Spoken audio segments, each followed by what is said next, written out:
Estamos en directo, me imagino. Hola, buenos días a Buenos todos. días. ¿Qué tal? ¿Cómo estáis?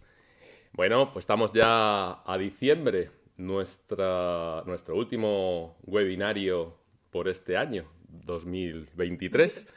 ¿Qué tal? ¿Cómo estáis? Aquí estamos el grupo de seguimiento de biodiversidad de la Universidad Complutense y bueno, en representación tenemos a Sandra y me Hola. tenéis a mí, que soy Paco. Pues bueno, hoy vamos a... ¿Veis? Nos hemos puesto nuestras mejores galas de leñadores. Bueno, yo no mucho, la verdad. Me podéis haber Tú es avisado, que ¿eh? eres del norte, Sandra. Tú, Yo que hace mucho calor, ¿eh? cuando tienes que cortar leña vas así. No, la verdad es que me las he puesto, pero ya me habéis visto, ¿vale? Ya, me la voy a quitar. Aquí, no sé, tenemos... Es un ambiente como si fuera de invernadero. En fin, bueno, ¿por qué? Pues porque hoy el tema que vamos a tratar es el tema de los escarabajos xilófagos. ¿Qué significa esto? Lo vamos a ver en breve, ¿vale? Pero bueno, que tiene que ver con escarabajos que se relacionan con la madera. Pues yo creo que empezamos, ¿no? O sea, lo que vamos Sí, a hacer básicamente en este seminario es una pincelada. a grandes rasgos. Sí, sí, bueno, es que se podría contar mucho, pero tenemos 50 minutos, ¿no? En el cual pues vamos un poco a, como decimos ahí, a explorar este maravilloso mundo de los escarabajos xilófagos. Entonces, como siempre, tenemos que empezar por el principio, ¿no? No todo el mundo sabe lo que es un escarabajo. Creo que, bueno, a lo mejor los que estáis viendo esto tenéis unos conocimientos un poquitín más avanzados, porque no, me imagino que no viene aquí una persona que no tenga interés previo. Pero bueno, todo puede pasar. A lo Sí, mejor hombre, quién alguien sabe. se ha encontrado con este vídeo y, bueno, pues hay que ver qué es un escarabajo y hay que ver qué significa esto de xilófago. Pues, si no nos habéis visto en otras ocasiones, pues nosotros solemos hablar de artrópodos y en concreto dentro de los artrópodos existen varios grupos de, de animalillos, entre los cuales pues figuran los hexápodos. ¿Vale? Los hexápodos, ¿qué son? Pues aquellos animales que tienen 6 patas articuladas, comúnmente les solemos llamar insectos. Ahí tenéis una imagen de lo que es un escarabajo, ¿vale? Que nosotros, los entomólogos, solemos llamarles, en vez de escarabajo, que sería como el nombre común, el nombre vernáculo, pues los solemos llamar coleóptera, para que nos entiendan toda la gente a lo largo del mundo, ¿no? Porque ya sabéis, yo qué sé, pues en inglés es Beetle, en alemán es Käfer, o sea, que en diversos idiomas, No lo digo pues en polaco. dilo en polaco, venga, asústales. Chrząszcz. Bueno, eso. Y bueno, pues nosotros decimos que estos animales son coleópteros. ¿Cómo se pueden identificar los coleópteros? Pues fijaos, como cualquier insecto, tienen una cabeza, un tórax y un abdomen. Es decir, su cuerpo está dividido en estos tres, bueno, esto decimos tagmas, partes, ¿vale? Y tienen pues 3 pares de patas, como podéis ver. Antenas, como suelen tener los insectos, un par de antenas. Y una característica bastante corriente en los escarabajos, y también que es prueba de su éxito, es que, bueno, pues han mantenido una cualidad ancestral que tienen los insectos, que es tener un aparato masticador. Entonces tienen unas mandíbulas para poder masticar. Esto va a ser importante para el tipo de comportamientos que vamos a ver en este webinario, ¿vale? Bien, ¿y qué significa coleóptera? Pues coleóptera significa, si vemos las raíces griegas que tiene, pues coleos, por un lado, es bueno, la asociación de coleos y de terón, que significaría algo así como coleos estuche, terón ala, pues aquellos animales que tienen las alas dentro de un estuche. A diferencia de otros insectos, los coleópteros, los escarabajos, lo que hacen es, solo tienen un par de alas útiles, mientras que el primer par de alas se transforma en una especie como de caparazón que le protege, ¿no? Protege a las alas que tiene en su interior. ¿Y qué significa xilófago? Pues xilófago, pues tenemos también que recurrir a raíces griegas. En este caso, a estos dos palabras, silon y fagein. Silon es madera y fagein es comer. Entonces son aquellos que comen madera. Eso significa ser xilófago.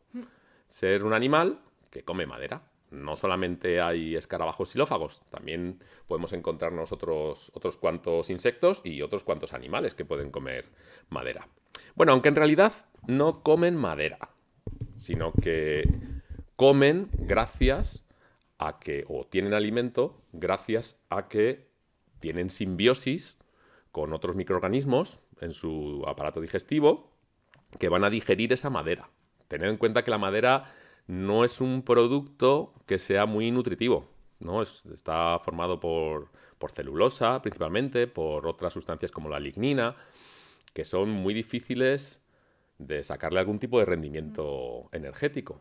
Entonces, para poderlas procesar, pues necesitan tener una serie de microorganismos, pues por ejemplo bacterias o protozoos, a veces incluso hongos, que, bueno, procesan todos estos materiales.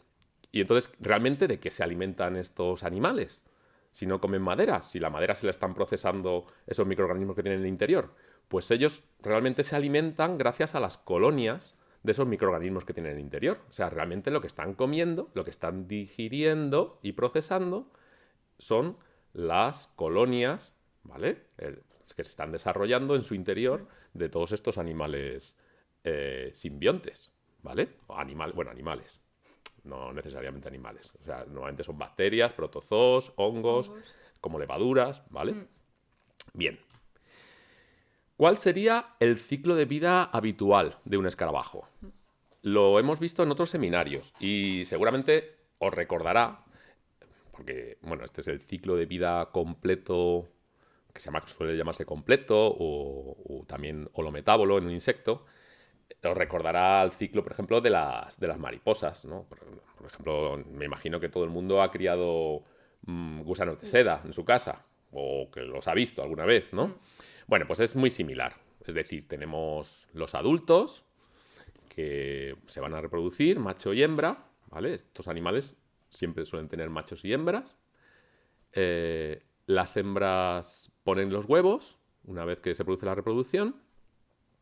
Y de los huevos, bueno, hay un desarrollo embrionario, salen un primer estadio de larvas que, bueno, van a comer, son máquinas de comer estas larvas, van creciendo con cada cambio, o sea, cada vez que comen más y que obtienen recursos, pues van realizando mudas, con lo cual aumentan de estadios hasta un total de 5 estadios, en algunos casos más, por ejemplo 6 en este, ¿no?, que tenemos de ejemplo. Y cuando tienen suficientes recursos, lo que hacen es transformarse en pupa o crisálida. Bueno, en los escarabajos se suele llamar pupa, que es como el término genérico, ¿vale? Y luego, a partir de esta pupa, se produce una reorganización de los tejidos. Fijaos cómo teníamos las larvas, ¿vale? Previamente, como son, que son como sacos, sin patas ni siquiera. En estos que suelen ser xilófagos, ni siquiera desarrollan las patas. Son como un saco, se llaman larvas ápodas. Son como sacos con una cabeza con mandíbulas para comer. Y poco más, no tienen nada más para desplazarse, porque se desplazan dentro del interior de la madera como si fuera una tubería, un tobogán, como estos toboganes cerrados, ¿no? Pues van ocupando ese hueco y se van escurriendo por dentro. No necesitan patas, ¿vale? Pero en el paso hacia adulto, cuando se transforman en pupa, terminan desarrollando las patas, como veis, ya en el adulto, y las alas. O sea, hay una reconfiguración de tejidos pues tremenda para poder formar estos adultos, ¿vale? En general, lo que vemos nosotros y a lo que estamos acostumbrados y a lo que solemos llamar escarabajo es al adulto, pero los adultos, en general, no viven casi nada.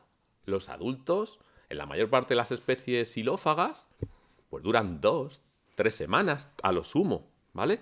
Los machos incluso menos, ¿vale? Son las hembras, después de reproducirse, que aguantan un poco más para poner los huevos.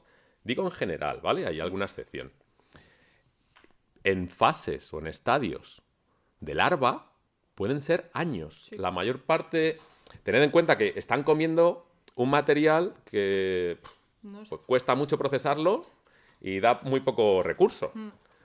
Entonces es un procesamiento lento y pueden pasar años. Hay ciclos de 3 a 5 años, suele ser lo habitual, Sí. y en algunos casos 7, 12 años. Entonces, y eso no lo vemos. Estamos acostumbrados a pensar en estas especies en el adulto y no nos damos cuenta que la mayor parte de su vida es esta Larva. forma de larva, ¿vale? Sí. Lo que pasa es que, bueno, identificar larvas así es difícil.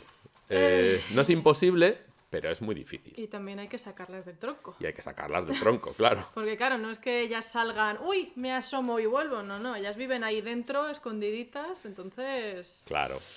Es decir, los adultos al final, ¿por qué terminan desarrollando alas como el resto de insectos? Pues porque son los que se dispersan y se mueven un poco buscando, pues, eso, comida para poner los huevos y que cuando salgan las larvas, pues puedan comer. Y las larvas es que no se van a mover solo donde les ha puesto la mamá, donde le puso su madre el huevo, se van a quedar ahí y ahí van a seguir comiendo. No se van a desplazar al otro lado del bosque, se van a quedar ahí. En el mismo árbol. Y durante años, además, comiendo. En la mayor parte de los casos, ¿no? Hay excepciones, que algunas pues os contaremos. ¿Qué papel tiene en el ecosistema? Pues fijaos, ahí tenemos una pirámide trófica habitual, ¿no? Pues formada por descomponedores, pues las plantas, que son los productores primarios, los herbívoros, que son los consumidores primarios, luego vendrían los carnívoros, los depredadores, los superdepredadores, ¿no? Que son los terciarios, etcétera. Bueno, ¿dónde se ubican estos? Pues se ubican ahí. Son consumidores primarios, ¿vale? Hay algunos libros o algunos investigadores que incluso los consideran descomponedores, como ya parte de aquí abajo, ¿vale? Pero realmente no se encuentran formando humus. Realmente sí están comiendo materia orgánica, en algunos casos es materia orgánica, bueno, vegetal, muerta, pero la mayor parte de los casos es materia orgánica vegetal viva. Entonces, pues son primarios, ¿para qué engañarnos? Principalmente, pues igual de la misma manera que un herbívoro no es completamente herbívoro. O sea, una vaca cuando está pastando, por ejemplo, pues se come más de un insecto, que es Pero carnívora. es accidental. Claro, es accidental. Bueno, pues estos es lo mismo. Estos principalmente comen, la mayor parte de ellos, materia orgánica vegetal aún viva, ¿vale? Pero bueno, que algunos también muerta. Sí. Y veremos alguna excepción. Contaremos alguna excepción, ¿vale? Bueno, pero no solamente tienen este papel de ser los consumidores primarios y de comerse a los productores primarios y de que se los coman los consumidores secundarios. Que tened en cuenta que las larvas, según van creciendo, pues al final son un concentrado, son un almacén de recursos. Que esto por ejemplo, para un pájaro, pues es una comida alucinante. O sea, es proteína pura. Es proteína pura, sí, sí. O sea, Así que son una fuente de alimentación muy importante, por ejemplo, para las aves insectívoras. Pero es que no solamente tienen este papel en el ecosistema. O sea, debido a que comen árboles, ¿no? Pues son también moduladores y equilibradores del ecosistema, por así decirlo, ¿no? Es decir, van a atacar a diversos árboles. Algunos, pues sobre todo árboles que van a estar a lo mejor un poco enfermos o que ya son bastante viejos, o la acumulación de algunos efectos de estos escarabajos xilófagos a lo largo del tiempo, pues al final termina también esto, pues matando a los árboles. Pero es, bueno, de alguna manera es el ciclo de la vida. Sí. Es normal, es su papel en la naturaleza, ¿no? Actuar como consumidores primarios, atacar principalmente, va haciendo limpieza como un filtro de todos aquellos árboles, digo en general, ¿vale? Sí, sí. Van haciendo un filtro de árboles que están enfermitos o que están muertos o medio muertos, ¿no? O que, bueno, o viejitos. Y luego también, como están muy asociados, como ya os he contado, a algunos microorganismos, pues a veces esos microorganismos también van a ver su tarea potenciada en la descomposición de esos árboles O, por ejemplo, pueden ser también actuar como simples vectores mecánicos, es decir, que los portan a esos microorganismos y no están en simbiosis con ellos, ¿no? Esto pasa como, me imagino que contaremos luego, por ejemplo, con la grafiosis del olmo y con otros... Con los colitidos. sí, con algunos escolítidos, ¿no? Que llevan algunos hongos y entonces, pues, en sus actividades, pues, transmiten esos hongos. Si el árbol está sano, pues a lo mejor no pasa nada, pero si el árbol es o bien muy jovencito, o bien ya está enfermito, viejecito, y sobre todo una cosa que pasa mucho en nuestros ecosistemas, que a lo mejor el árbol está perfecto, sano, pero como las condiciones del medio son bastante Son... duras, pues entonces cualquier cosita tonta al árbol le termina afectando, aunque esté sano, ¿no? Entonces, pues al final, pues son foco de entrada. Muchas de las vías que generan en los árboles son foco de entrada de esos hongos o de posibles enfermedades o nematodos u otros virus y terminan al final, pues su acción más o menos se termina cuando ese árbol ya pues está formando o entrando a formar parte del suelo. Ahí ya no actúan estos xilófagos. O sea, estos xilófagos actúan mientras existe la madera, mientras exista esa celulosa, esa lignina todavía, ¿vale? Con la que puedan dar de comer a sus simbiontes, ¿no? Pero luego ya, una vez que se está integrando en el suelo, ya ahí actúan otros organismos. Ese es su papel en el ecosistema. En términos generales, no están haciendo nada malo. Están haciendo algo tan malo como nosotros cuando nos comemos, por ejemplo, pues alguna planta o algún animal, ¿no? Sí. Es su papel en el ecosistema. A veces funcionan como poblaciones o como especies plaga, pues porque se lo ponemos a huevo. Sí. O sea, porque perjudicamos a los árboles en los que están, ¿no? Y entonces los árboles están tocados y les afecta más la acción de estos animales, o bien pues facilitamos la entrada masiva de estos animales juntando con monocultivos de viveros. Algunas repoblaciones o viveros, ¿no? Pero bueno, eso lo contaremos yo creo que luego. Bueno, con respecto a los insectos que podemos encontrar que puedan afectar a los árboles, los encontramos de 3 tipos, ¿vale? Digo en general, no solamente escarabajos, cualquier tipo de insecto. Tenemos, por un lado, los defoliadores, que lo que hacen es comer hojas. Bueno, y pequeños tallos, pero sobre todo hojas. Son los que, pues, terminan con todas las láminas foliares del árbol. Tenemos, por otro lado, los chupadores, que son algunos otros insectos. Por ejemplo, ahí tenéis unos áfidos, ¿no? Algunos insectos que lo que tienen es transformado el aparato bucal en una especie de pico con el que pueden picar, ¿vale? Y pueden chupar la savia de los árboles, ¿vale? No es el caso de los escarabajos, porque los escarabajos siguen teniendo mandíbulas, no las han transformado en ningún aparato picador, ¿no? Y luego tenemos los que llamamos, de forma muy general, los perforadores, o barrenadores también les llaman, o minadores, o sea, sí. Dependiendo de dónde nos veáis, sí. Pues se les suele poner bastantes nombres. Este webinario, ya para centrarnos, por tanto, vamos a tener en cuenta los insectos, coleópteros, xilófagos y perforadores, ¿vale? Porque los defoliadores y los chupadores no se les suele llamar xilófagos, se les suele llamar otras cosas, ¿no? Pues fitófagos, por ejemplo. Pero realmente los que consideramos xilófagos, que comen madera, son los que al final hacen agujeros en la madera, sí. Y los conocemos como perforadores, minadores, barrenadores, etc. Entonces, aquí tenéis pues una fotito del teleférico de aquí de nuestra casa de campo. Guiño, guiño. Entonces, pues imaginaros, estáis dando un paseíto, ¿vale? Entonces, pues podemos ver esto, ¿no? Entonces, tenemos diferentes escarabajos, ¿vale? Pues que pueden... Ya nos vamos a ir centrando, como ha dicho Paco, en esos escarabajos xilófagos, perforadores, minadores, ¿vale? Vamos a daros una serie... No podemos hablar de todos, porque si no, no nos da. No nos da. Tenemos 50 minutos más o menos para... Ponemos algunos de ejemplo. Claro, entonces vamos a ir hablando, vamos a hacer como fichitas, ¿vale? De cada, bueno, así especie curiosa o a lo mejor que se conoce... o que es interesante, ¿vale?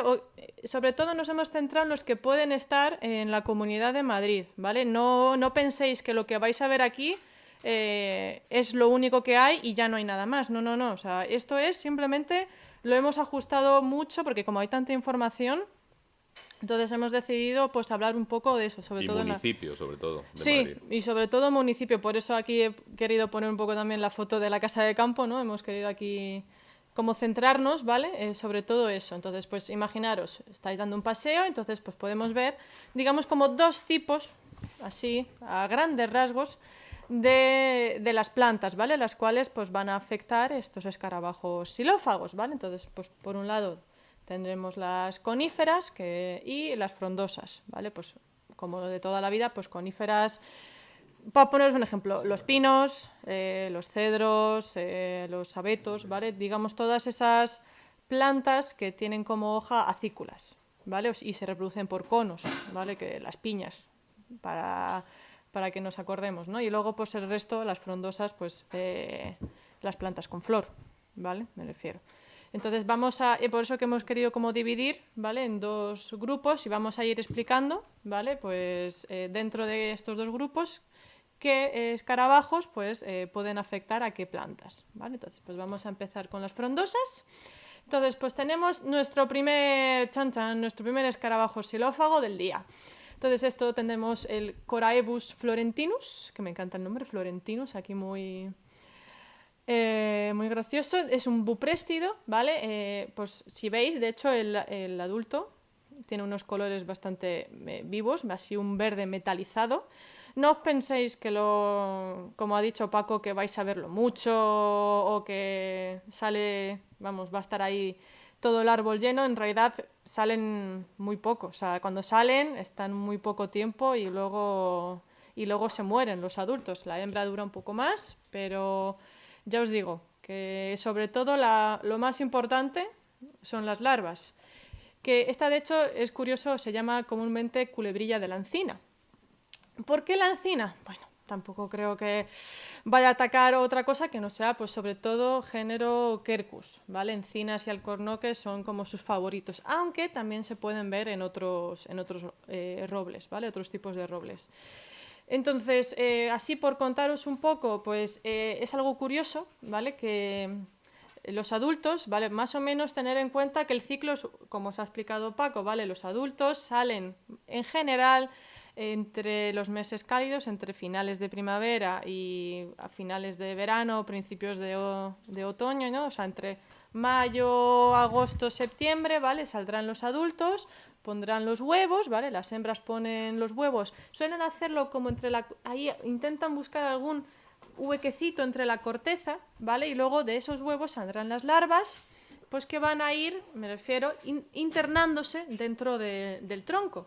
Entonces es curioso porque esta al principio, cuando emerge de los huevos, hace galerías, digamos, paralelas, digamos, al eje de la rama, porque estos suelen, de hecho, les gustan como más las ramas, no se meten tanto en el tronco, sino que tanto más la corteza de las ramitas. Entonces, cuando emergen, hacen como canales, paralelos al eje de la rama, pero en la primavera cambian, giran 90 grados y empiezan, me refiero, a hacer galerías, digamos, en círculo, ¿vale? Entonces, ¿qué pasa con eso? Que al final, como hacen esas galerías, digamos, como que van cortando esos canales, ¿vale? Vamos, esos conductos, ¿no? Por donde va la savia, el floema de las plantas. Entonces, claro, al final, si estos escarabajos, estas larvas, van, digamos, cortando esos canales, al final lo que pasa es que las ramas se mueren, porque es como que, digamos, como que no les llega la sangre. Entonces, pues muchas veces podemos ver toda una copa verde y de repente alguna que otra rama, digamos, seca totalmente. Entonces, y es por eso, porque como van a ir, digamos, como limitando ese flujo de la savia a las partes, digamos, como más alejadas, pues al final lo que pasa es esto. ¿Vale? Entonces esto es un poco por curiosidad, ¿vale? De esta culebrilla de la encina. No sé si Paco tú quieres comentar algo. Sí, ¿Algo se te ocurre? Esto es que lo vamos a ver luego. Da igual que sea un pino, o sea, una conífera o que sea una frondosa. Las larvas lo que hacen es estar en la zona del cambium, Sí. ¿Sabéis? El cambium es la separación entre el xilema, ¿no? O la parte dura y luego la corteza, ¿no? Pues es que se carga el cambium, pues, lo más rico, porque es lo generativo, y entonces al final pues termina matando esa parte del árbol. Ujú. O sea que más o menos vais a ver que es un poco como... Nos vamos a ir repitiendo mucho, en ese caso yo creo en casi todos los ejemplos, por lo Sí. menos, que al final las larvas van a hacer eso. Bueno, aquí tenemos otro buprestido, a lo mejor este lo habéis visto porque es bastante grande, Y me común. refiero, y bastante común, el Capnodis tenebrionis, perdón. De hecho se le llama el gusano cabezudo. No sé si a lo mejor lo habéis escuchado más por ese nombre. Vamos, de hecho yo estuve mirando y salen muchos blogs, en muchos foros, la gente pregunta, porque es que este escarabajo se alimenta de rosáceas y sobre todo le gustan las que tienen hueso, pues que si albaricoques, melocotones, es que, vamos, cualquiera así rosácea, me refiero, pues le chiflan. Y lo mismo, al final, qué va a pasar? Pues que los adultos, ¿vale? De hecho, suelen ser bastante grandecitos, a 3 centímetros.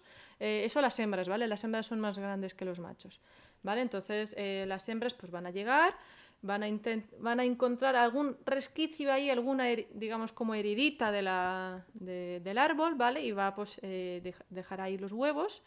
Lo mismo, de los huevos van a salir larvas, que lo que van a hacer es pues seguir, digamos, internándose dentro y al final pues van a creando esas galerías que sobre todo si el ejemplar es joven o lo que ha dicho Paco está explicando, si ya es viejo o si tiene alguna enfermedad, pues va a afectar sobre todo a esos... Estresado. O está estresado, me refiero. Entonces, de hecho, sobre todo, ya estaba leyendo que el tema de la sequía estresa mucho a los árboles y si encima llega a pone los huevos, pues ya definitivamente pues el árbol o incluso las plantaciones enteras pues pueden, vamos, eso lleva unos costes económicos, o sea, vamos, se agravan muchísimo. Porque eso, se puede cargar toda una plantación entera en poco tiempo, porque al final tener en cuenta que eso, que ellos ponen los huevos, luego otra pareja llega a otro árbol, lo mismo, exponencial. y claro, es que en un año, pues es que es eso, toda la plantación de albaricoques, por ejemplo, pues se viene abajo. Y eso, que al final esas galerías, pues lo que estábamos diciendo, digamos como que van limitando el flujo, me refiero, de la savia y pues al final el ejemplar pues mueren. ¿Sabes por qué se llama cabezudo? Creo que era por la larva, ¿no? Porque Sí, fijaos la larva. La larva es como un botón Sí. seguida pues del resto del cuerpo que es más delgadito. Y Pero aplanadito la parte y tal. de delante es como aplanada y como un botón. Son muy características. Ujú. Sí, eso lo había leído, que era por eso, por la larva sobre todo, ¿no? Veis, aquí tampoco hay mucho... O sea, el ejemplar adulto, gusano de hecho, gusano. O sea, por favor, que no es ni siquiera un artrópodo el gusano, pero sí que es verdad que siempre se le ha llamado gusano Sí. cabezudo, yo creo, ¿no? Además, está muy extendido este nombre. Y yo no tengo... Lo de gusano es tan genérico como lo de bicho. Sí, sí, final. la verdad es que... Pues bueno. Entonces, ya terminamos con los buprestidos. Pues otro ejemplo, pues tenemos los curculiónidos, ¿vale?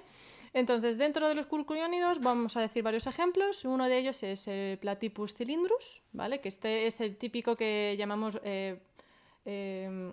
barrenillo. Bueno, es que lo del barrenillo también es como lo de perforador, minador, dependiendo. A veces le llaman carcoma. Carcoma, es que dependiendo de dónde leas, pero vamos, a este sobre todo se le llama el taladro del alcornoque, ¿vale?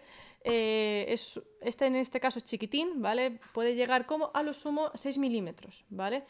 Y ataca, pues lo mismo, sobre todo del género Quercus, ¿vale? Quercus suber, ¿vale? Que es el alcornoque, y Quercus robur, aunque también pues, se ha visto en hayas, fresnos, castaños, e incluso en cerezos silvestres. Bueno, esto es lo de siempre, o sea, tienen sus favoritos.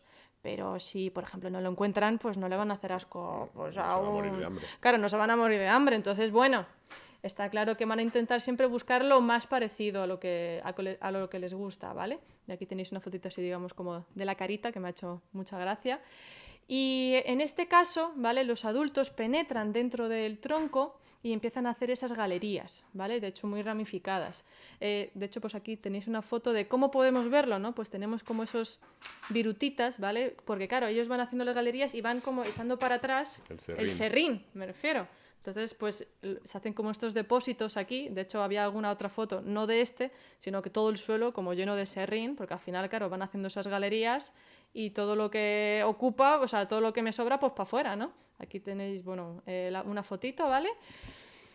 Y eso, entonces, al final de, vamos, sobre todo las hembras, cuando hacen esas galerías, al final de cada galería, pues van a ir depositando esos huevos. Y lo mismo, de esos huevos van a salir las larvas y las larvas pues van a también seguir haciendo esas galerías y etcétera, etcétera, etcétera, ¿vale? O sea que yo creo que tampoco me voy a estar repitiendo porque es que No, si no... luego voy a poner yo un ejemplo, porque según la especie, pues las galerías que hacen son de una manera o de otra. Bueno, eso sí. Entonces luego os voy a enseñar algún ejemplo. Sí, tienes tú, vale. Es que yo de estos, como no había mucha foto, lo único que sobre todo era lo de los agujeros con el serrín, me refiero. Y lo mismo, pues que sobre todo a quién afecta o a quién, digamos, son más vulnerables, pues sobre todo por los ejemplares jóvenes o muy así jovencitos, o los que están muertos o que están pues ya muy, vamos, muy enfermitos o que ya están de capa caída, casi que se puede decir, ¿no?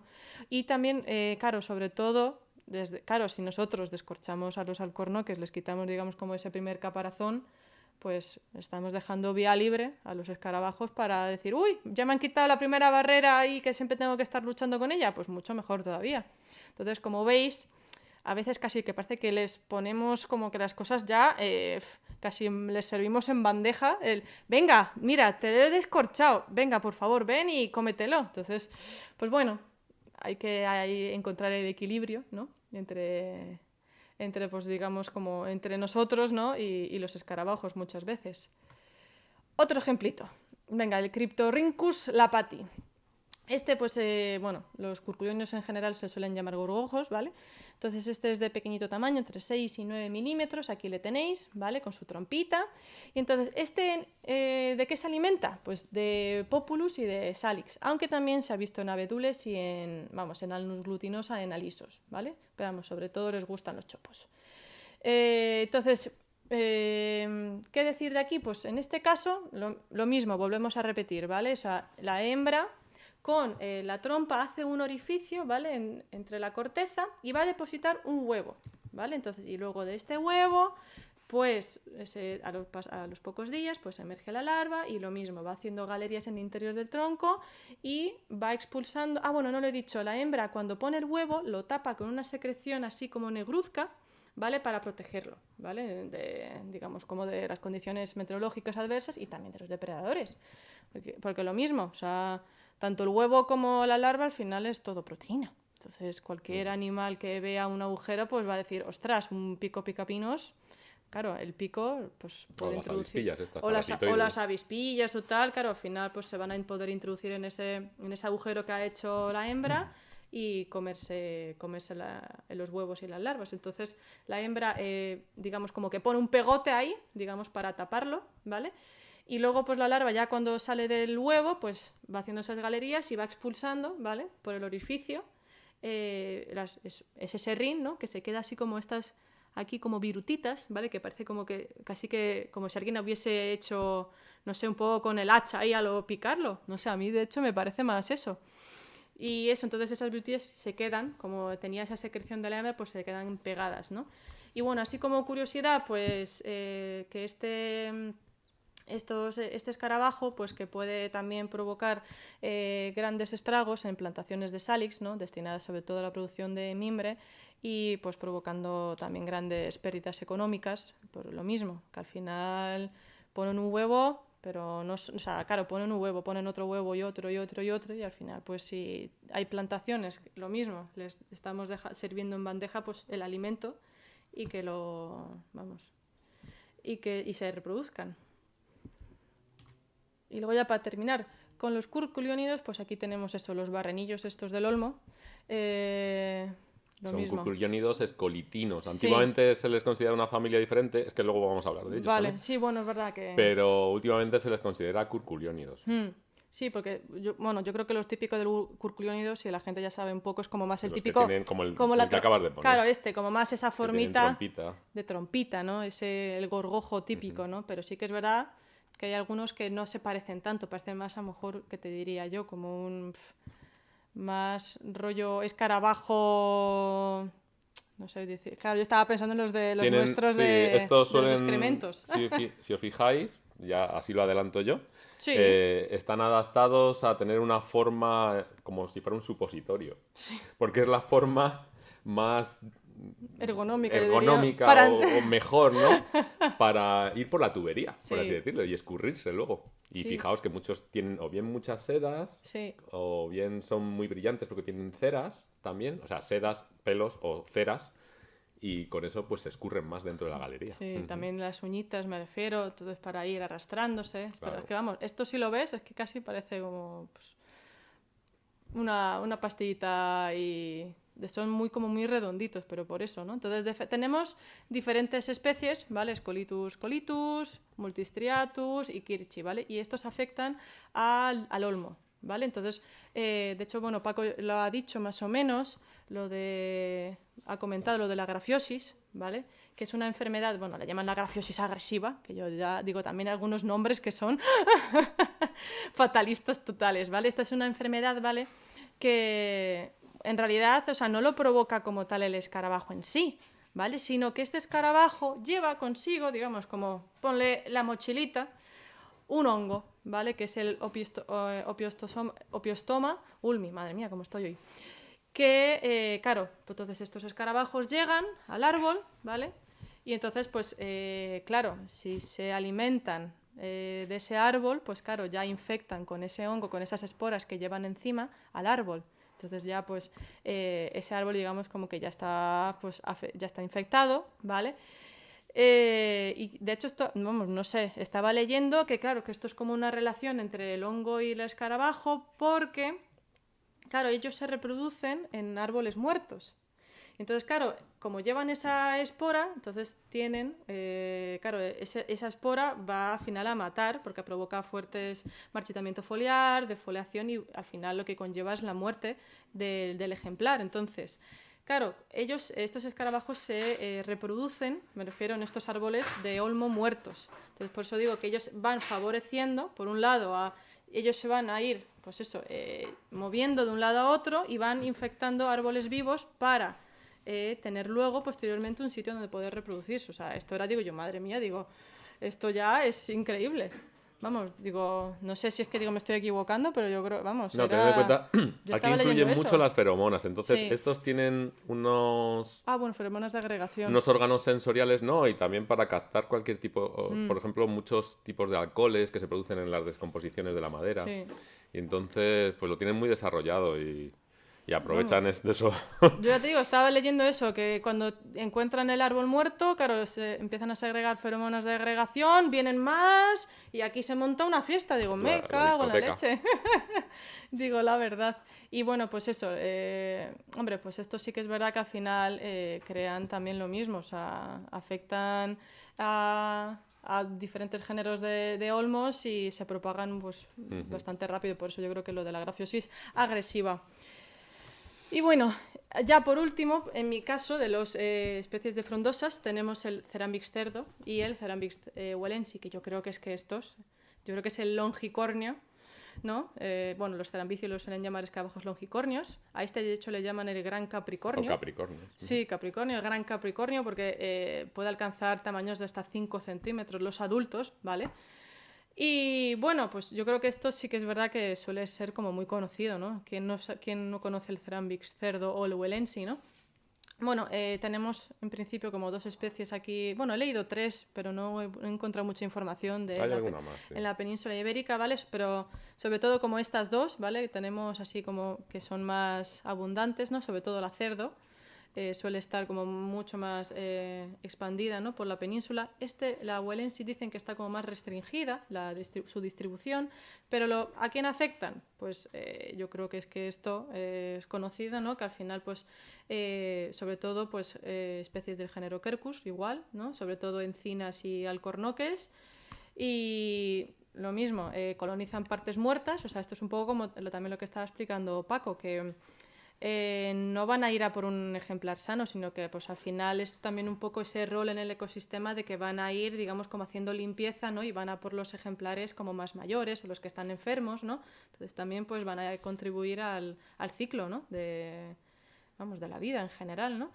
Y pues, ¿qué ocurre? Pues lo mismo, van a dejar los huevos entre la corteza en diferentes pues, heridas o grietas que encuentren, van a poner los huevos y las larvas eclosionan y hacen estas galerías elípticas, pues que al final pues lo mismo, van a cortar el flujo y al final pues el árbol termina muriendo, ¿no? Y bueno, pues contar una curiosidad es que el Cerambyx cerdo, aunque cree como estos estragos, está protegida, ¿vale? Está en el convenio de Berna, en la Directiva de Hábitat e incluso en la IUCN, ¿no? Está catalogada como vulnerable. O sea que es una especie protegida aquí en la península. Pero porque lo arrastramos de ser protegida en Europa, claro. Claro, sí, eso sí, claro, porque en Europa está bastante... Y aquí puede causar estragos. Claro, es que por eso digo que es un poco como las dos caras de la moneda, ¿no? De que está protegida, pero por otro lado, pues destroza muchas de las dehesas, sobre todo del sur, bueno, centro-sur de la península, pues puede cargarse toda una dehesa entera de... Claro, por eso lo primero es ver qué es cerdo o Wellensi. Claro, en plan es Wellensi, venga. Vale, no pasa nada. Hacer lo que sea si para es cerdo, acabar con ello. Tenemos un problema. Si es cerdo, ahí va. Pero bueno. Me Entonces, toca. ¿ya? Bueno, pues Ya, se nos ha ido. hemos visto las frondosas, vamos a ver las coníferas. Algunos ejemplos de coníferas, ¿vale? Algunos de ellos, o algunos de los grupos que vamos a ver, bueno, pues veréis que se repiten. ¿Por qué? Porque al final son las mismas estrategias, pero adoptadas en unos árboles o en otros, pero son los mismos grupos y hacen más o menos lo mismo. Entonces, empezamos, por ejemplo, con esta familia, que son los tínidos. Antiguamente se llamaban anóvidos, este grupo en concreto, ¿vale? Pero últimamente pues se está reformando toda la taxonomía de acuerdo a lo que se sabe de la filogenia, o sea, de la historia evolutiva de estos animales, y entonces, pues bueno, se ha incluido dentro de la familia de los tínidos. Pero bueno, coloquialmente todo el mundo los sigue llamando anóvidos, o bueno, vulgarmente se les llama carcomas. Lo que pasa es que carcomas es una palabra tan genérica que se utiliza para todo, pero es que se utiliza incluso para los que os acaba de contar Sandra. O sea, para los Cerambyx les llaman las carcomas grandes, por ejemplo. Pero bueno, genéricamente le llaman carcomas. Y la primera que os quiero contar es esta, que es la más genérica. Hay muchos Anobium, o sea, hay muchas otras especies dentro del género Anobium. Pero la más común, la que está más distribuida, es Anobium puntatum, que a veces, pues vamos a ver, sí se puede encontrar en árboles vivos. Por ejemplo, ahí tenéis en Picea abies, en Araucaria, o en Quercus, o en acacias, ¿no? Bueno, sobre todo en coníferas. Pero es que la mayor parte de las veces lo que produce es biodeterioro. Es decir, suele atacar madera muerta, madera que nosotros tenemos, pues, utilizada para conformar muebles o para construir casas. Entonces, bueno, pero como os hemos dicho antes, a veces si no hay casas o muebles al lado, pues me meto donde pueda, ¿no? Pero por lo general, esta es la carcoma que llaman la carcoma de los muebles. Y es normalmente de nuestras casas, es interna de nuestras casas. Aquí tenéis uno de los adultos, que fijaos que son pequeñitos, ¿eh?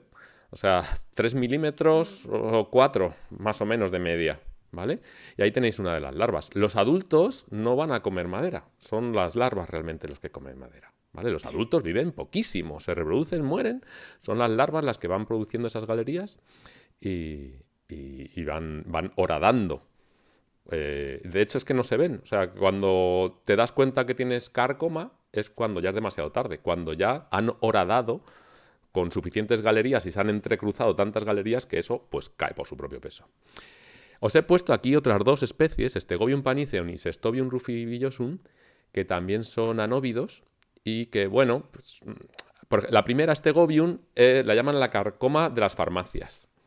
Porque esta se come pues muchas plantas. Cuando antiguamente los apotecarios tenían sus plantas secándose y tal cual, pues Stegobium pues, era bastante corriente. Y, bueno, de hecho se conoce que se come hasta estricnina y no la afecta. O sea. Y Cestobium rufivillosum es más conocido por su nombre común, que le llaman el escarabajo del reloj de la muerte, porque la larva va haciendo un ruido así como de tic-tac, ¿no? Como si, bueno, es como si estás escuchando cómo suena los segundos, ¿no? Que te quedan para que eso se caiga, ¿no? Por así decirlo. Pero bueno, ya os digo que estos son sobre todo de madera muerta, vegetal ya. No les pasa tanto a estos, ¿no? Estos son curculiónidos escolitinos, que como os decía antes con los que hemos visto, eran antiguamente considerados escolitinos, pero se han metido dentro de la familia de los curculiónidos, ¿vale? Aunque no tengan la trompita característica que estamos acostumbrados. También, de forma genérica, les llaman carcomas. Y bueno, aquí os he nombrado el género Ips, que es muy, muy fácil de recordar. Ips. Y las dos especies más comunes. Hay muchas más, ¿eh? Hay muchísimas, pero las dos especies más comunes son Ips acuminatus. La mayor parte de las especies son como esta, ¿vale? Son pequeñitas, 3 milímetros más o menos. Y la que se sale un poco fuera de lugar es esta, Ips sesdentatus, que es el doble de grande. Son como de media 6 o 7 milímetros, ¿vale? Si os fijáis, pues tienen esa forma oval, como las de antes. Y lo que les caracteriza, si os fijáis, en los élitros, la parte terminal está como hundida. Y tienen como una especie como de espinitas, ¿vale? Aquí tenéis la larva, ¿veis? La larva va comiendo y bueno, lo que veis aquí, el serrín, realmente es los excrementos que va expulsando, ¿vale? A veces incluso puede volverse a comer sus excrementos. ¿Por qué? ¿Qué favorece esto? Favorece que los excrementos ya salen con parte de esas colonias que tienen en su interior. Y esto también, al pasarlo de nuevo por su tracto digestivo, pues potencia esas colonias, por así decirlo. Pero si os fijáis, por lo general van avanzando. Esto es el efecto más o menos que se producen por los Ips. Y es muy característico esto, ¿no? Que aparece como un agujerito y varias líneas. ¿Por qué ocurre esto? Porque normalmente es una especie poligínica. ¿Qué quiere decir esto? O son especies poligínicas. Son especies en las que hay un macho que se reproduce con varias hembras. Entonces, esa es una cámara en la cual entra un macho, ahí taladra o busca una grieta y se mete, y ahí llegan las hembras. Entonces, cada galería principal corresponde a una hembra. Una vez que está fecundada, que va avanzando, y según va avanzando, las galerías que veis perpendiculares son las de los huevos que van poniendo, que van saliendo y van las larvas comiendo. Los adultos realmente no comen, taladran un poquillo, ¿vale? Pero el efecto principal de estos escolitinos son los de las larvas. A veces podemos ver en el campo algo como esto los llaman los corros de árboles muertos. ¿Por qué se produce esto? Pues se produce porque, como os comentábamos antes, maneja muy bien el tema de las feromonas. Se atraen mediante sustancias y entonces, pues más o menos cuando empieza a haber concentración, eso es exponencial, ¿no? Y un problema que tienen los escolitinos es su asociación con hongos, que muchas veces pues, pueden arrastrar con ellos esporas de hongos que, bueno, pues terminan afectando no solamente a nivel superficial, que esto, bueno, al fin y al cabo, estas galerías que se producen entre el cambium y la corteza, pues bueno, se pueden aguantar si eres un árbol fuerte, joven, ¿vale? Pero si ya te empiezan a meter un hongo, si estás estresado, pues al final terminan un poco fastidiándote. Dentro de los escolitinos también tenemos los que llaman Tomicus y Orthotomicus, ¿vale? Ahí os he puesto dos especies, las más comunes, Piniperda y Destruens, y Orthotomicus, la más común es Erosus. Esto se encuentra también en pinos, en diversos tipos de pinos, pero también en avies, en píceas, en cipreses, ¿vale? También les llaman barrenadores o perforadores.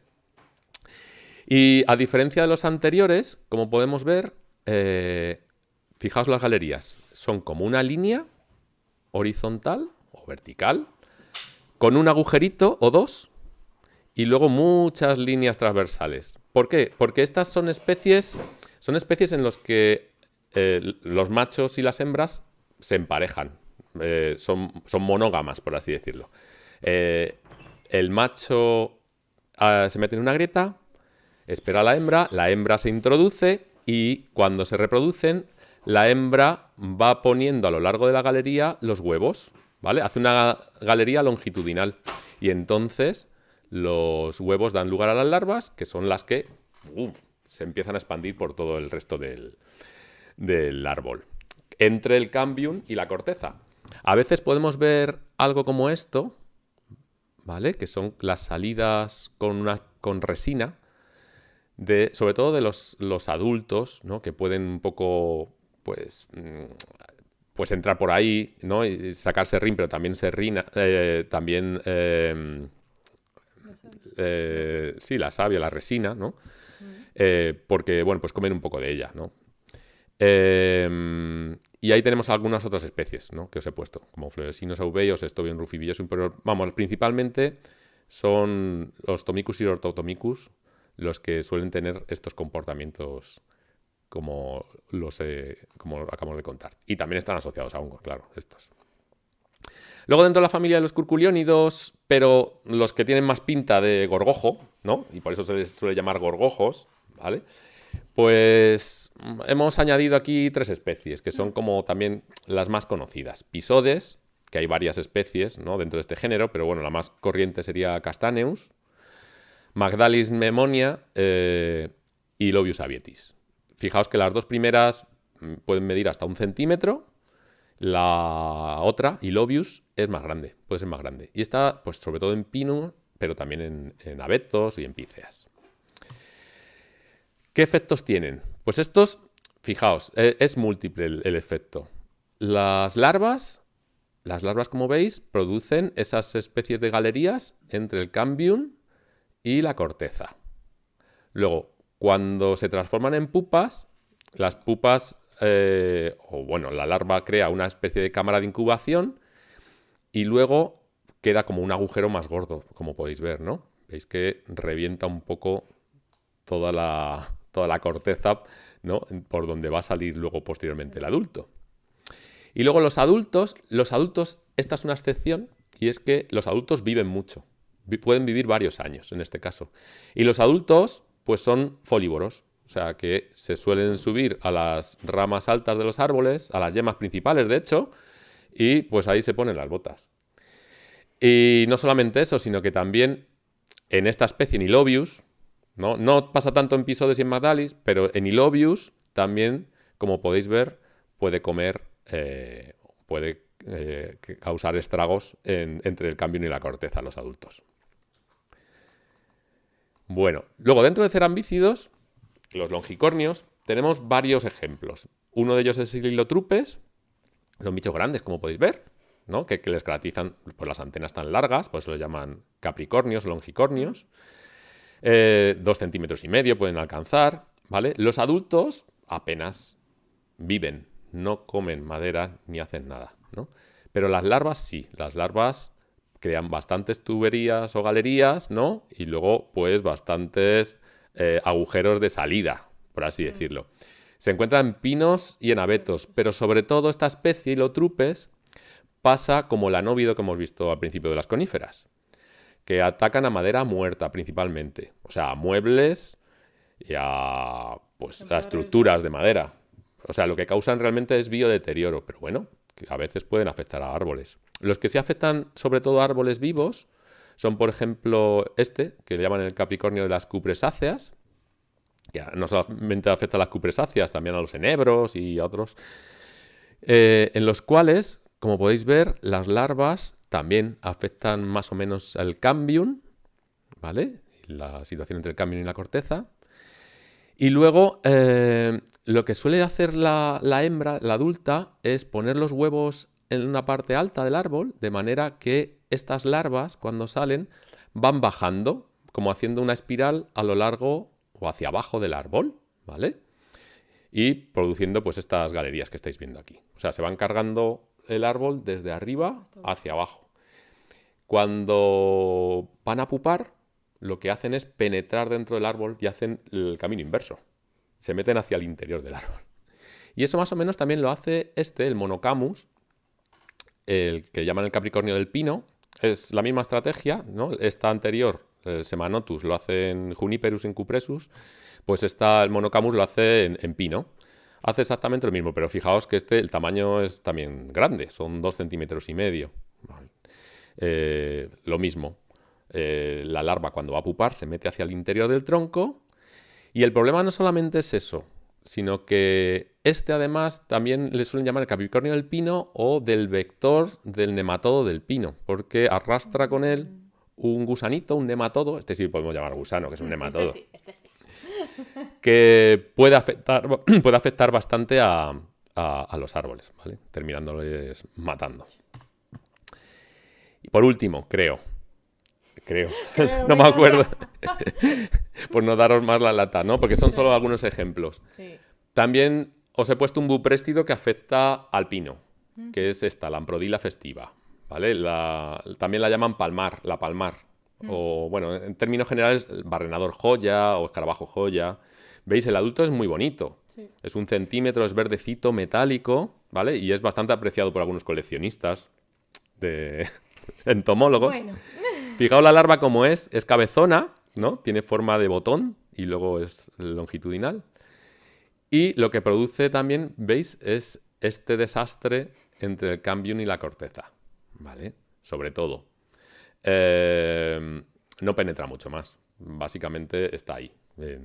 Y luego produce hacia el exterior toda esa serie de agujeritos que son los agujeros de emergencia del adulto. En cipreses, sobre todo. Y también en enebros. Bueno, entonces ya un poco como para resumir, ¿vale? De hecho nos quedan 4 minutos oficialmente. Bueno, alargaremos un poco. Sí, un poquito. No, pero no, pero a ver, sobre todo, o sea, a ver,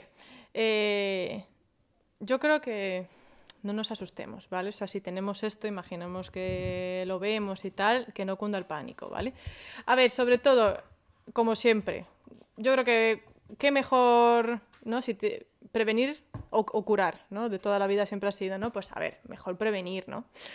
Entonces, ¿qué se hace ahora mismo? Pues existe una red, ¿vale? Me refiero a una red de seguimiento de la evolución sanitaria de las masas forestales, así para los amigos, Red SESMAF, desde 2002, y es básicamente pues prospección, es decir, todos los años tienen varias parcelas, me refiero ahí estipuladas, y pues van mirando, o sea, es decir, simplemente pues como nosotros hacemos con la red de mariposas, ¿no? Ese seguimiento para ver lo que tenemos, pues aquí en este caso es ver cómo se encuentran, ¿no? O sea, si están enfermitos, si no están enfermitos, ¿no?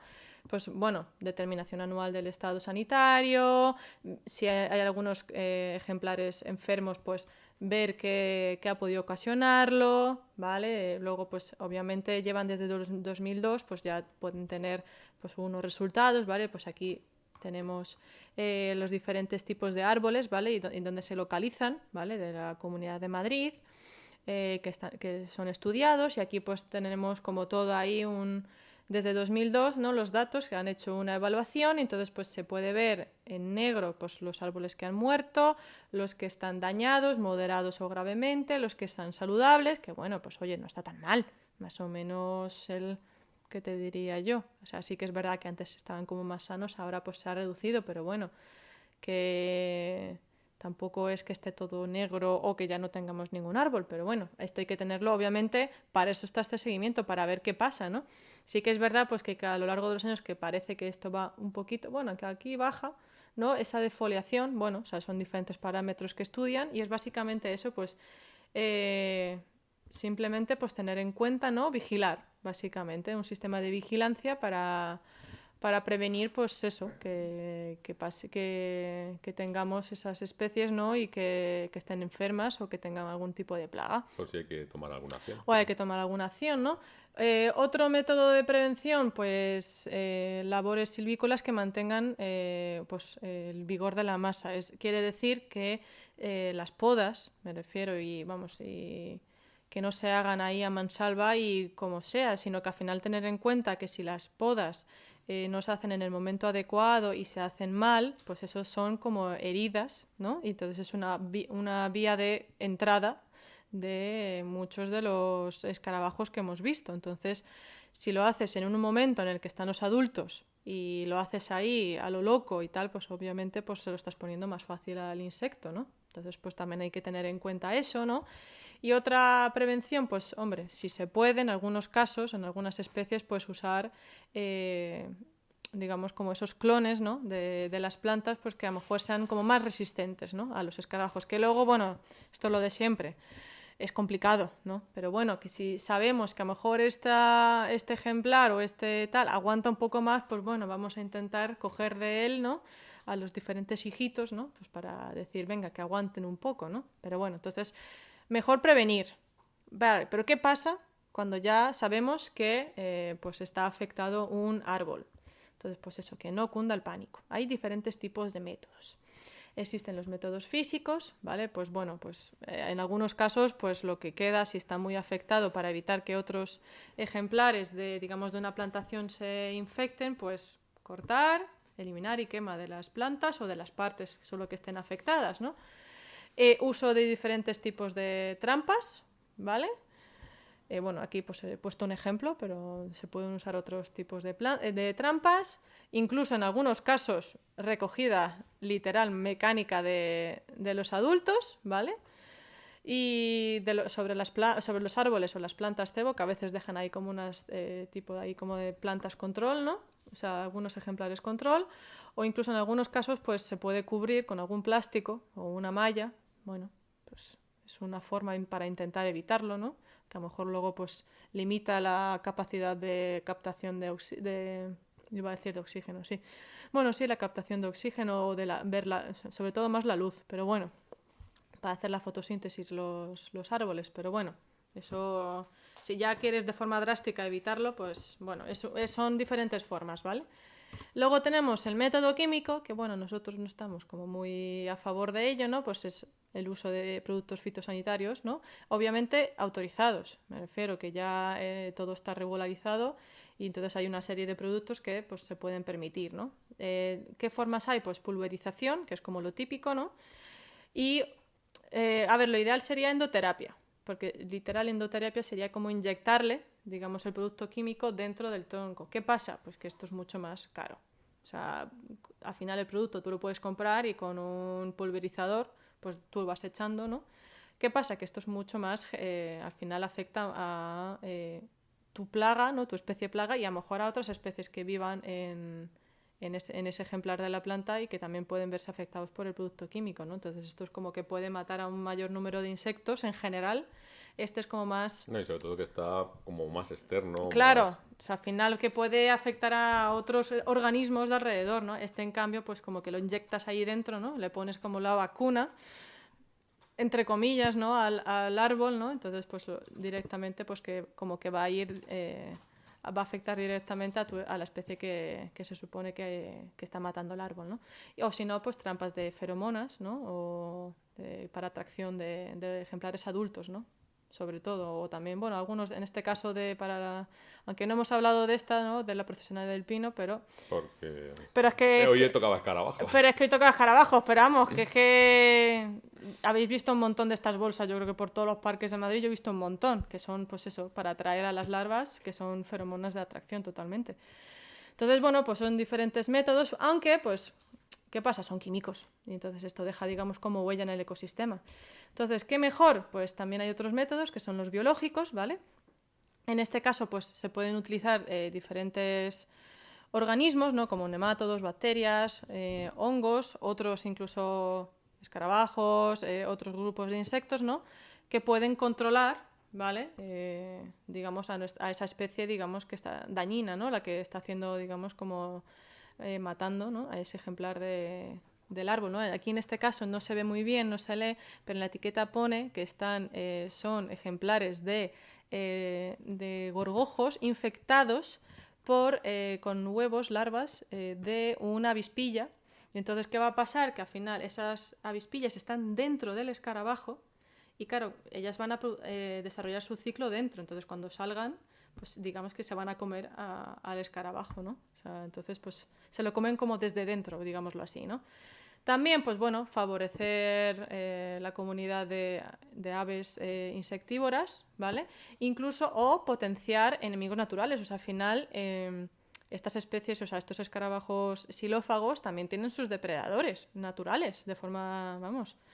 entonces, por ejemplo, los erizos, yo he leído que se comen los cerambix cerdo. de forma, vamos, zorros, erizos y, vamos, otros aves. Entonces se lo comen, entonces pues también a lo mejor potenciar, ¿no? Pues la presencia de esos enemigos naturales, ¿no? De estos xilófagos para equilibrar la balanza, ¿no? Entonces, y bueno, para resumir así, conservación. A ver, esto es un poco ya yo creo que la idea que también hemos ido contando, ¿no? Que no hay que matarlos, por favor, o sea, ya está. O matarlos sin sentido. Claro, o sea, que hay que tener un poco en la cabeza que al final estos escarabajos cumplen una función en el ecosistema, que es lo que ha explicado Paco, pues que al final reciclan, digamos, como, claro, al final al comer, me refiero, materia, me refiero viva, ¿vale? Pues que al final también que, bueno, que intervienen en esos ciclos, ¿no? de los nutrientes, forman parte de las cadenas tróficas, también... pues como ya hemos también repetido muchas veces, que van a ir a por los ejemplares en general, los más viejitos, ¿no? O sea, los que están afectados. Entonces también hacen como esa limpieza, ¿no? De los árboles, me refiero que ya pues a lo mejor ya les ha llegado su hora, ¿no? Y oye, hay que acordarse pues que también algunas pues, pueden estar protegidas, ¿no? Pues como ya hemos comentado el Ceramix cerdo, que está catalogada, ¿no? Como vulnerable, entonces pues hay que tener cuidado, ¿no? Y no aquí, ¡hala! Todo fuera, ¿no? Claro, lo interesante aquí es el seguimiento, Claro. es fundamental. O sea, la Sobre prevención. todo porque nosotros como seres humanos hemos alterado el equilibrio de todos los ecosistemas. Y bueno, lo que muchas veces sucede que nosotros llamamos plaga, realmente es una consecuencia de que nosotros hemos metido ahí el dedito. Entonces, ¿qué es lo mejor? Pues lo mejor es dejarlo como está. Pero ya que hemos toqueteado, pues hagamos un seguimiento para que no Claro. se nos vaya de madre. Y en el caso de que veamos que algo se perturba, pues que intentemos un poco modularlo. Claro. Pero siempre con los medios menos agresivos posibles. Por eso pues somos más partidarios de utilizar métodos físicos Sí. frente a químicos o, bueno, los biológicos estarían incluso serían preferibles antes que los químicos, ¿no? Y luego ya, pues para terminar, Pues ya terminamos, ya terminamos. Lo único que preguntamos a nuestros amigos de la Casa de Campo, del Centro de Educación Ambiental de la Casa de Campo, que nos hicieran el favor de contarnos exactamente qué está pasando en el municipio de Madrid, ¿no? ¿Qué se hace con todas estas especies? Sobre todo bueno, que se ha hecho y que se hace porque últimamente ha estado muy en boga, ¿no? Por el tema de Filomena, por el tema del confinamiento, ¿no? El tratamiento o la gestión de todas las masas forestales. Pues en la Comunidad de Madrid se hace, por ejemplo, seguimiento, o en la Ciudad de Madrid, perdón, se hace seguimiento y se utilizan incluso árboles cebo para atracción de algunas de estas especies y luego pues se eliminan estos árboles cebo, por así decirlo. También se hace tala temprana de árboles. Es decir, que cuando se observa que hay algún árbol que pueda estar infectado, antes de que vaya más, pues se tala. Y con toda esa madera, pues, bueno, toda esa madera se tritura y cuanto antes se saca del parque que sea, ¿no? ¿Tratamientos fitosanitarios? Pues no, en principio no se hacen. No se hacen tratamientos fitosanitarios porque son caros. Son caros, por lo menos en la casa de campo, ¿no? Son caros y los más, por ejemplo, efectivos serían, como ha dicho Sandra, los de endoterapia, pero no nos podemos permitir el lujo de hacer este tratamiento en cada uno de los pies de árbol, ¿no? claro. Entonces, bueno, pues procuramos sobre todo hacer control físico, que es lo más... Quizá nos roba bastantes recursos humanos, ¿no? Y temporales, pero también es lo más sostenible con respecto al Sí. tratamiento de estos animales. Y para compensar, pues se hacen repoblaciones. Claro. Repoblaciones de todos los árboles que puedan, pues que se tengan que sustituir, ¿no? Que tengan que ser sustituidos. Yo creo que ya. ¿Vale? Vamos rápidamente a contestar Sí. algunas de las preguntas. ¿Tenemos alguna preguntilla que estaba aquí Bueno, a mirando ver, ya? primero, muchas gracias al Centro de Educación Ambiental, que Sí. siempre está ahí. Y bueno, a Ana Olaya, Rafa Mínguez. Bien, pues vamos a ver Sí. qué nos habéis preguntado, a ver si podemos Contestar. contestaros. Vaya, todos esos microorganismos que ayudan a descomponer la materia orgánica y hacerla digerible al insecto sería como nuestra flora bacteriana intestinal. Sí, Sí, exactamente. básicamente. O sea, Es exactamente. Nosotros igual. O sea, nosotros hay alimentos que no podríamos digerir si no tuviéramos nuestra Bacterias. fauna o flora intestinal, ¿no?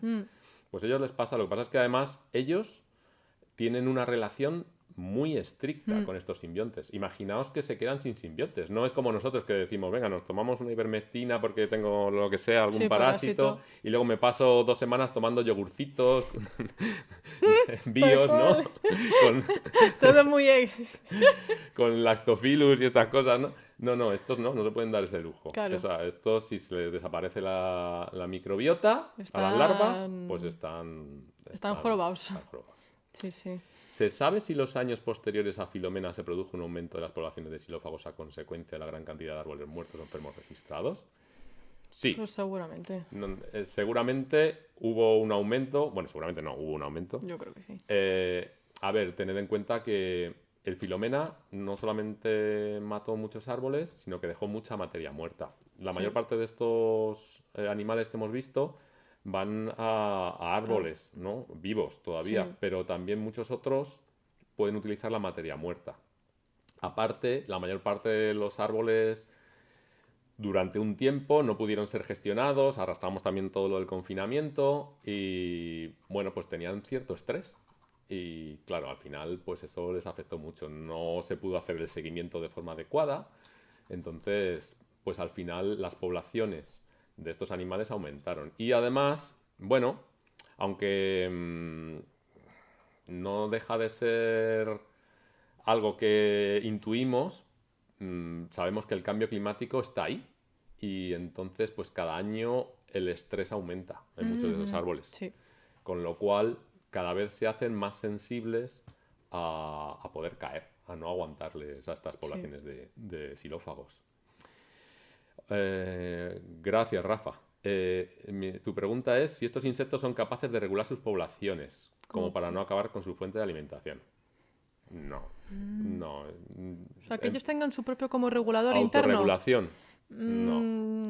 No, lo que pasa es que en condiciones de equilibrio natural están regulados. Quiero decir, Claro. tendrán sus fases, ¿no? De poblaciones arriba y abajo que dependerán de los productores primarios y también de los consumidores secundarios que Claro. se los coman. Pero en un ecosistema equilibrado, en el que no haya acción del hombre o apenas haya acción del hombre, Claro. pues eso está supuestamente en equilibrio. Sí. Pero, claro, no son capaces de regular sus O sea, poblaciones. ellos al final van a comer y comer y comer. Ya está. O sea, no tienen como pensar, uy, a lo mejor me estoy cargando el árbol, a lo mejor debo parar. No. Claro, el límite es el recurso. Sí. Y, por ejemplo, en una masa forestal, por lo general, hay mucho recurso. No van a competir por... Ni siquiera estas especies que pueden estar todas presentes al mismo tiempo Sí. van a competir tanto entre ellas. ¿La hembra de Tomicus no comería madera cuando va a depositar la puesta? Sí. Sí, hay alguna especie de Tomicus que entra al macho. Primero, adulto, y luego ya entra la hembra. Pero en general, la hembra es la que crea un agujerito en la corteza, se mete dentro y espera al macho. O sea, la hembra sí hace Galerías. la galería, ¿vale? No es que coma la madera, sino que, bueno, con sus mandíbulas pues hace la galería para luego ir depositando los huevecitos. ¿Es cierto que para algunas de estas plagas no hay tratamientos de control? A ver, A ver, yo sí que he leído que hay algunas que son más complicadas que otras para controlar. Me refiero, pero eso siempre. claro, tratamientos específicos, en algunos casos, pues puede que no haya. No. Tanto, por ejemplo, los escolítidos sí suelen tener, pero ¿por qué? Porque tienen una característica muy fácil, que es que podemos explotar el hecho de que se guían por las feromonas. Sí. Entonces podemos crear trampas con feromonas que atraen y pueden ser muy específicas. Algunas incluso de esas para escolítidos se utilizan para longicornios también, porque a algunos les afecta. Pero bueno, sí, específicas, muy específicas, pues sí, hay especies que no tienen. No. Pero genéricas sí se pueden utilizar. Sí, genéricas sí, pero sí que es verdad que... Pero algunas son muy difíciles. Es que Sí. tener en cuenta dónde viven. Es que no se les ve. Y en muchas ocasiones, cuando ya se les ve, cuando ya se ve el Ya es efecto, tarde. ya puede ser tarde, Sí. ¿no? Salvo que tengas el ojo muy abierto, ¿no? Bueno, No, no sé si tenéis alguna pregunta más, no pero estoy viendo es un más. poquito tarde, creo que tenemos que cortar. Sí. Sí. Bueno, Muchísimas gracias. muchísimas gracias a todos. Esperamos que paséis unas felices vacaciones Unas buenas fiestas. y nos vemos a la vuelta con nuevos temas. Nuevo año. Nuevo Nuevos año. temas. Muchas gracias, como siempre, al Centro de Educación Ambiental de la Casa de Campo y al Ayuntamiento de Madrid por permitirnos este huequecito en vuestras vidas y hasta pronto. Nos Feliz vemos. año nuevo.